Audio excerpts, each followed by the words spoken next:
말씀에서 천국을 무엇이라고 합니까? 밭에 감추인 보화와 같다라고 말씀합니다. 여기서 익명의 어떤 사람이 밭을 갈고 있었습니다. 아마도 이 사람은 주인이 있었던 밭을 갈아주면서 소작료를 받았던 소작농이었던 것 같습니다. 이 사람이 열심히 밭을 갈던 중에 밭에 감추어졌던 보화를 발견하였습니다. 누가 숨겼는지는 모르겠지만요, 이 보물은 엄청난 가치가 있는 보물이다라는 사실을 알게 되었습니다. 이 당시에는 땅속에다가 묻어서 감추는 것이 재산을 가장 안전하게 보관하는 방법이다라고 생각했습니다. 왜냐하면 강도나 전쟁이 나면 재산을 쉽게 잃어버릴 수 있었기 때문입니다. 때문에 그 어떤 위험에서도 재산을 빼앗기지 않기 위해서 땅속에 묻어두곤 하였습니다. 오늘 이 사람은 이렇게 숨겨졌던 보화를 발견하였던 것입니다. 그러자 이 사람의 반응이 어떻습니까? 오늘 말씀해 보시면 이를 발견한 후 다시 숨겨두었다라고 말씀합니다. 왜 그렇습니까? 이 사람도 그 당시에 재산을 지키는 가장 안전한 방법을 선택한 것입니다. 이 보물을 모른 채 한다라는 것 뜻이 아니라 보물이 얼마나 귀한 것인지 알고 가장 소중하게 보관한다라는 뜻입니다. 그리고 뛸 듯이 기뻐하며 자기 집으로 돌아가서는 어떻게 하였다라고 합니까? 자기가 가지고 있는 모든 전 재산을 다 팔아서 그 밭을 사버렸습니다. 왜 그랬을까요?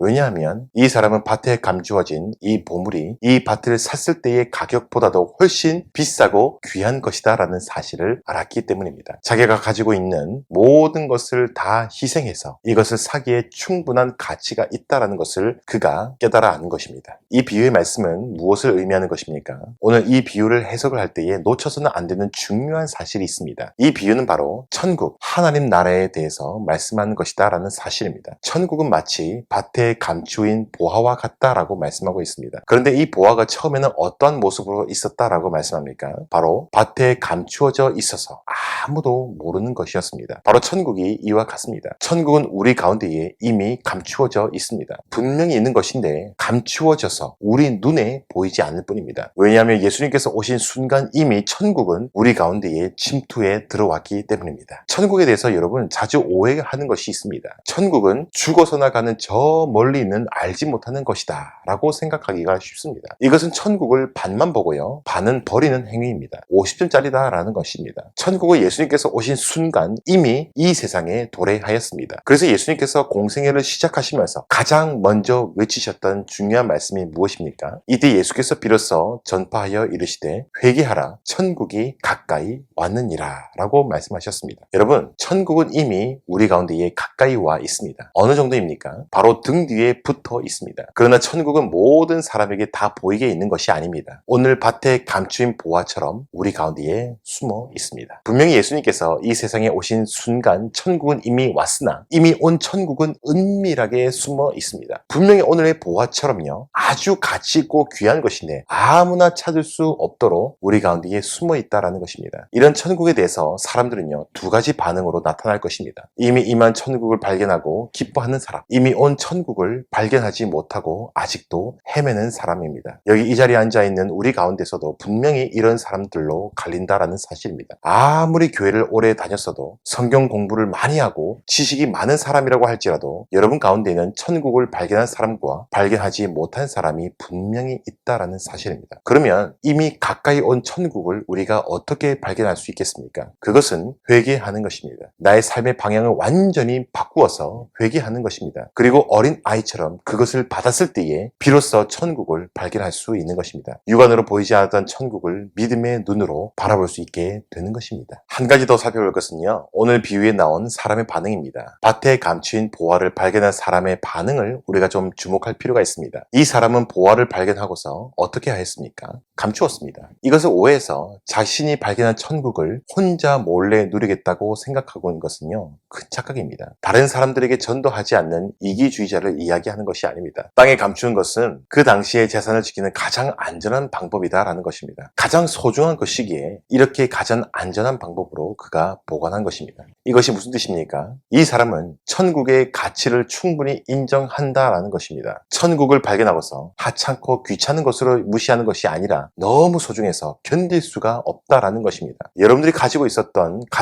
어떤 가장 소중한 것을 한번 생각해 보십시오. 그것 이상입니다. 그래서 이 사람은 소중하게 여기는 것으로 끝나지 않았습니다. 천국의 가치를 인정하는 것으로 끝나는 것이 아닙니다. 이 사람은 적극적으로 반응을 하였습니다. 그것은 먼저 기뻐하였습니다. 뛸 듯이 기뻐하면서 집으로 돌아갔습니다. 그리고는 자기 재산을 다 팔아서 전 재산으로 가지고 있는 모든 것을 다 걸고 그 밭을 사버렸습니다. 왜요? 그 소중한 보화를 사기 위해서요. 천국이 우리에게 요구하는 것이 바로 이것입니다. 그것은 우리의 적극적인 반응입니다. 천국의 가치를 발견하고 인정하고서 기뻐하라라는 것입니다. 진정으로 복음을 발견한 사람이다라고 한다면요, 천국의 가치를 발견한 사람이다라면요, 결코 이 세상에 매여 있을 수가 없습니다. 이 세상에 우리의 기쁨을 빼앗길 수가 없습니다. 물론 인간의 연약함으로 한시적으로 슬퍼하거나 우울해할 수도 있습니다. 그러나 그것이 나 자신 전체를 덮을 수가 없습니다. 그래서 사도 바울은 데살로니가 교인들에게 항상 기뻐하라라고 권면하였던 것입니다. 나아가서 천국에 우리의 모든 것을 다 걸기를 원합니다. 천국은요, 우리가 천국의 모든 것을 다 걸기를 원합니다. 다시 말해 진정으로 천국을 발견한 천국 백성이다 라고 한다면요, 그 사람은 천국을 발견하고 발견한 천국에 대해서 적극적으로 반응한다라는 것입니다. 가진 모든 것을 다 걸고 오직 거기에만 집중하는 것입니다. 한마디로 천국에 올인하는 것입니다. 여기 계신 우리 모두는 천국을 발견한 사람입니까? 오랜 신앙생활 가운데에, 말씀 생활 가운데에 여러분께서는 예수님을 발견하셨습니까? 같은 말씀을 들어도 같이 성경 공부를 해도 같이 신앙생활을 오래 한다고 할지라도요, 깨닫는 사람이 있고 눈이 어두워서 깨닫지 못하는 사람이 분명히 있습니다. 생생하게 예수님이 증거되고 천국 복음이 선포되고 또한 그것이 증거되고 있음에도 불구하고 깨닫는 사람이 있는가 한다면요, 그것을 깨닫지 못하는 사람이 분명히 있습니다. 오히려 딴 생각이나 하고 지루한 설교 시간이 끝나기를 기다리는 사람들이 있습니다. 여러분들은